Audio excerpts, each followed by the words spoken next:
O programa Espaço Parlamentar está de volta aqui na TV Câmara Jacareí, a TV pública da cidade, com o terceiro e último bloco, recebendo o vereador Edil Guedes, do PMDB. Fechamos o segundo bloco, né, falando um pouquinho sobre a questão da mudança, né? O senhor que era situação, se tornou oposição. Nos projetos que chamou realmente a atenção foi a revogação da contribuição de iluminação pública, né? A CIP, como é conhecida, que foi um dos seus projetos que chamou a atenção aí, logo que o senhor migrou, né, da situação para a oposição.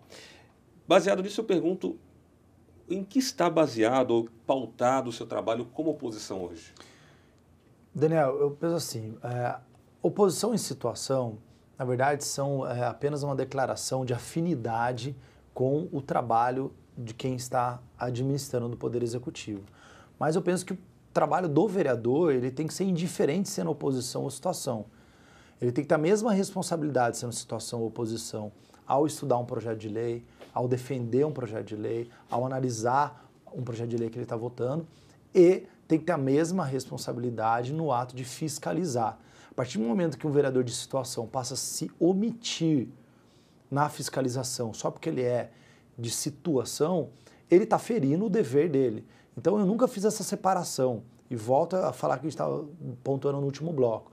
Por isso que eu era mal visto dentro do governo, porque eu era um vereador de situação que cobrava, que fiscalizava, que reclamava, que apontava os erros, e o governo, o atual governo, ele prefere que os vereadores de situação sejam passivos, mansos, que não discutam, tal, que não é o meu perfil. Quem me conhece sabe que a minha personalidade não me permite isso, e meu compromisso com o dever legal também não permitiria eu fazer isso. Então, para mim não foi uma mudança muito grande, né? Eu continuei exercendo o meu trabalho com a mesma responsabilidade.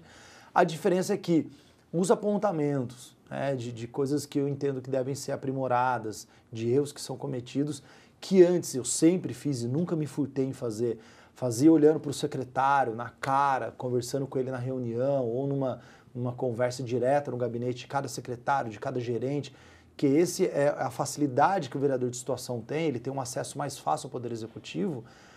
Ao invés de eu fazer isso, eu passei a fazer isso então na tribuna, no jornal, na rádio, já que a prefeitura, infelizmente, tem até uma postura um pouco infantil de se você é de situação, então as portas se fecham, ninguém mais conversa com você, você não pode mais, dificultam de todas as formas o acesso à informação, inclusive sobre as obras que estão acontecendo, burocratizam isso.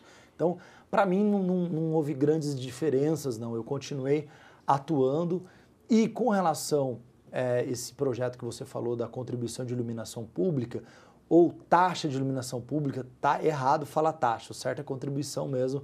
Como professor de direito tributário, eu não posso cometer esse erro, meus alunos me puxam a orelha. Mas a população acabou ficando famosa, taxa de iluminação pública, né? Foi o mesmo posicionamento que eu tive, eu citei aqui também para você, em 2013, quando o governo cobrou a taxa de lixo de 98 e 99, eu fui contrário, porque sabia que era equivocado, estava ilegal. Qual foi o fundamento da nossa atuação com relação à contribuição de iluminação pública? Ele é bem fácil de entender. Primeiro, a única despesa nova que a cidade teve ao ser transferida a responsabilidade da manutenção da iluminação pública, que antes era da EDP Bandeirantes e a partir de janeiro de 2015 passou a ser da prefeitura, é a questão da manutenção dos lustres e troca de lâmpadas. Então esse foi o serviço que antes a prefeitura pagava para a EDP Bandeirantes, e a partir de então ela ia ter que contratar uma outra empresa para fazer isso. Ponto. Ao analisarmos, estudarmos essa relação, a prefeitura pagava uma média de R$50 mil por mês para a Bandeirantes prestar esse serviço. Quando o prefeito analisou que ele ia ter que prestar esse serviço, ele analisou e falou, bom, a prefeitura tem dinheiro para fazer esse serviço sem precisar cobrar da população. E contratou uma empresa e paga até hoje, por mês, R$100 mil, ou seja, o dobro do que ele pagava para a Bandeirantes fazer o serviço. R$100 mil, Daniel, para 1.200.000 por ano, para a prefeitura que tem um orçamento de 950 milhões, quase 1 bi, é algo possível de ser custeado sem precisar ratear com a população. Lembrando que o dinheiro dos impostos são exatamente para custear esses gastos gerais, esses gastos que financiam serviços que atendem todo mundo e não dá para você individualizar o consumo. Por exemplo, a água você individualiza porque tem hidrômetro, você sabe quanto cada um usa. Mas não dá para a gente saber quanto cada um usa da luz do poste. Então é um serviço geral que o imposto tem que pagar. Ok, a prefeitura fez essa avaliação. Porém, com o passar do ano, e daí chega em setembro, e ela tinha declarado que não precisava, não, ela ia aguentar, ela contratou uma empresa que presta muito mal o serviço, e daí entra de novo naquela conversa que a gente estava tendo da eficiência da administração pública.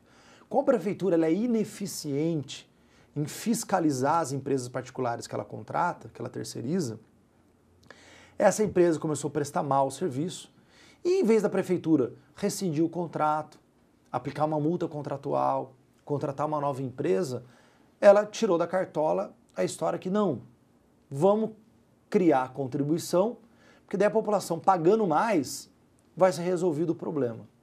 O que, desculpa a palavra que eu vou usar, ela é forte, mas não tem outra palavra que característica, é uma mentira. Por quê? Se a prefeitura ela fiscaliza mal uma empresa que ela contrata, ela vai fiscalizar mal pagando 100 ou pagando 800. Por quê? Porque o erro não está no valor, o erro está na atitude, na forma que ela faz o gerenciamento do contrato. Tudo bem. Quando foi enviado o projeto de lei aqui para casa, era um processo legislativo bastante atropelado. Nós sabemos que tanto a presidência quanto os outros vereadores, que têm a maioria nas comissões, são de apoio do governo, então eles atropelaram todo o processo. Era um processo bastante importante era importante que nós tivéssemos tempo de estudá-lo. Então ele chegou na sexta-feira para ser votado na quarta. As comissões, né, que são grupos de 3 vereadores que analisam esse processo, eu sou presidente de 2, relator de uma terceira.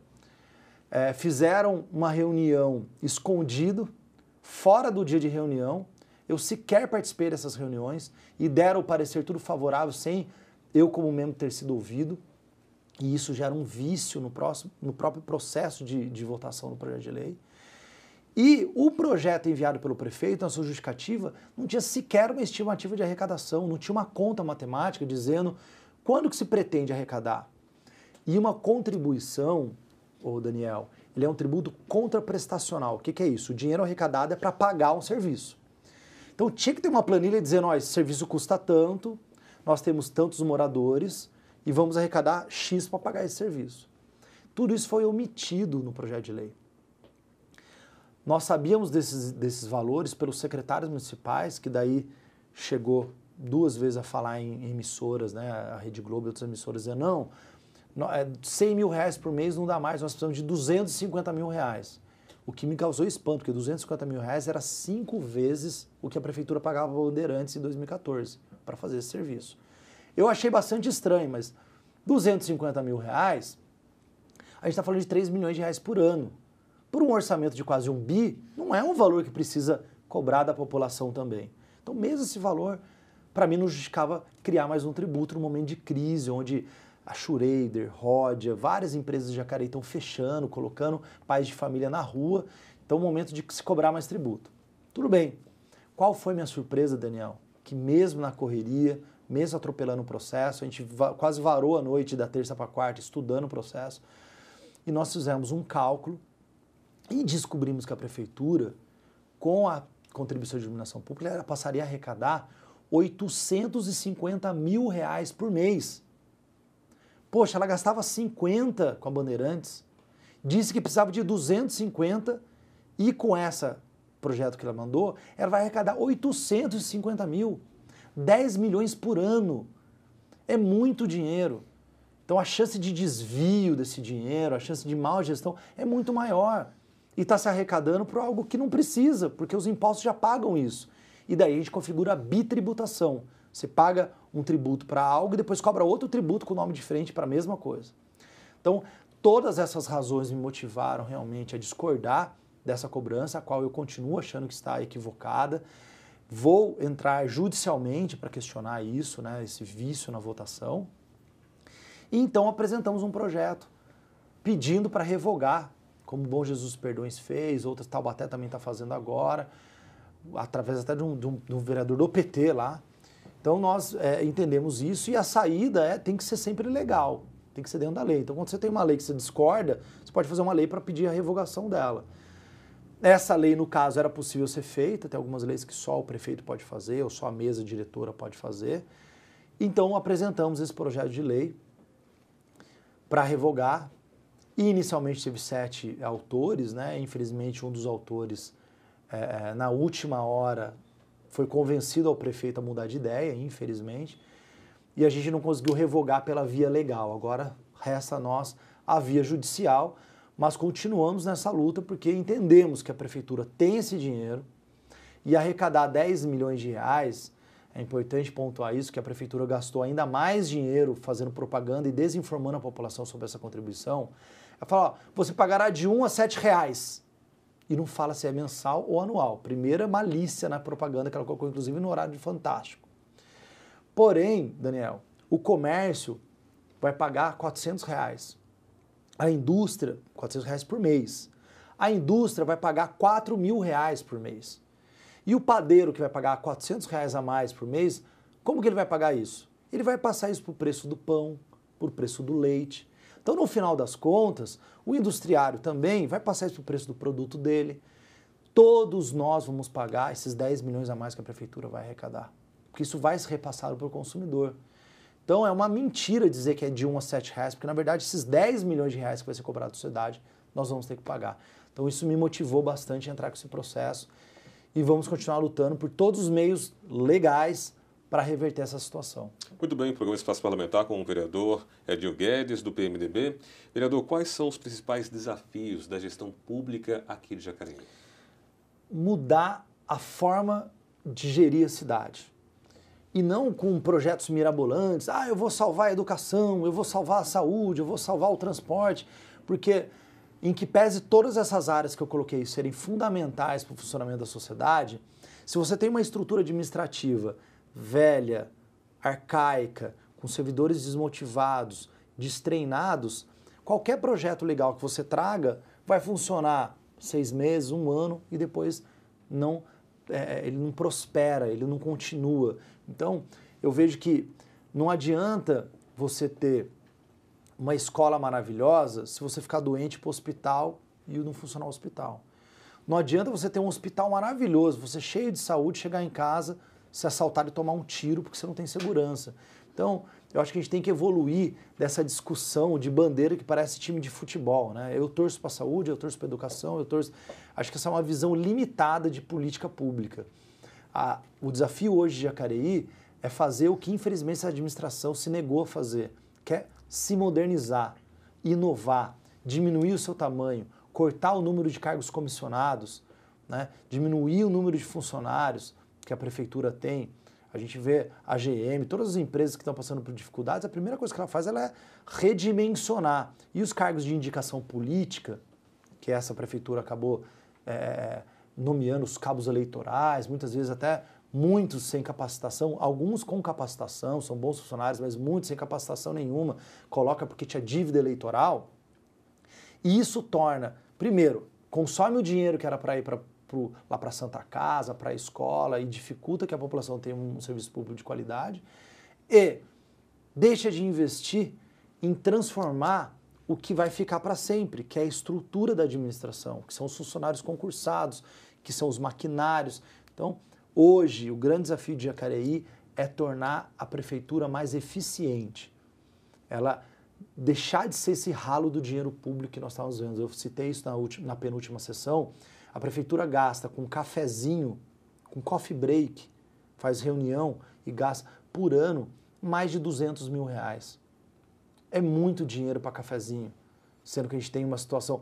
É até importante ter as reuniões de treinamento, capacitação, tudo bem, só que desde que esteja saneado outras áreas que são fundamentais, a saúde, a educação e a segurança, que hoje a gente sabe que está lastimável esses serviços na cidade. Muito bem, nós estamos chegando aqui ao final do programa Espaço Parlamentar, aquele momento que você se dirige diretamente ao público, né, ao telespectador, e aí se quiser também gostaria de fazer uma última pergunta, que é, o que o senhor acha que existe uma descrença por parte da população da política, ou da política ou do político, digamos, de uma forma geral? Como é que o senhor vê essa questão e qual é o seu recado ao nosso telespectador? Eu vou aproveitar, responder a sua pergunta já dando um recado, porque eu acho que tem muito a ver as duas coisas que eu ia falar.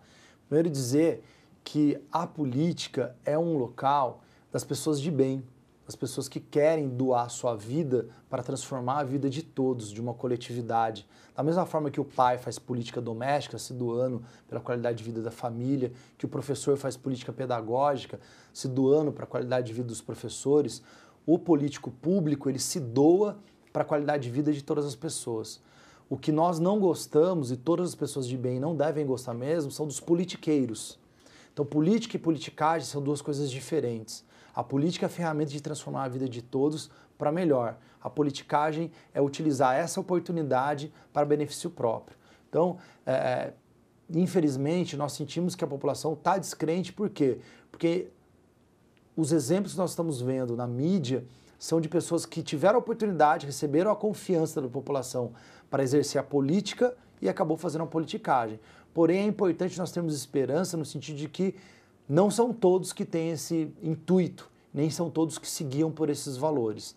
E o meu compromisso, a minha missão enquanto vereador, enquanto homem público, é fazer a política com P maiúsculo. A política que se desdobra, que busca inovação, que busca novas tecnologias, novas respostas para transformar a vida da população e fazer respeitando sim os valores da ética, os valores da lei e os valores de que você que está em casa aplica na gestão da sua casa também, né, que é o arroz com feijão, fazer o que está certo, porque não existe jeito certo de fazer a coisa errada, ou está certo ou está errado, ponto, isso a gente aprende em casa, isso vem de berço. Então é possível fazer uma política baseada em valores, existem políticos do bem e se nós, pessoas de bem, não ocuparmos esse espaço e continuarmos conversando, trocando ideia com seus filhos, para que vocês saibam separar o joio do trigo, é muito provável que esses politiqueiros acabem ocupando ainda mais o espaço. Mas ao contrário disso, se a gente continuar se conscientizando, se informando, assistindo como você está fazendo agora, dedicando um tempo para se informar um pouco mais do que acontece na cidade, a gente vai ter senso crítico para não escolher errado e esperança para fazer com que a nossa cidade se transforme, lembrando que a democracia só funciona com participação. E a sua participação é fundamental. E o político do bem não tem nenhum problema em se relacionar, porque quem não deve não teme. Então, continue participando, fiscalizando, cobrando, e o nosso mandato está de portas abertas para você. Muito bem, mais uma vez quero agradecer aqui a presença do vereador Edinho Guedes, do PMDB, participando aqui do programa Espaço Parlamentar, fazendo uma retrospectiva dos seus 3 anos como vereador, os 2 primeiros anos como presidente da Câmara, agora como vereador, tem mais um ano pela frente. Desejar também um feliz ano novo já, né? Deus abençoe a família e obrigado pela presença aqui. Eu que agradeço, Daniel. Foi muito produtivo a nossa conversa. Tá certo. E o programa Espaço Parlamentar de hoje vai ficando por aqui. Obrigado pela sua companhia. Lembrando que você pode conferir a qualquer momento também na internet, no youtube.com/TV Câmara Jacareí. Também pode curtir a nossa página no Facebook. Acesse facebook.com/TV Câmara Jacareí. Obrigado pela sua companhia e até o nosso próximo encontro.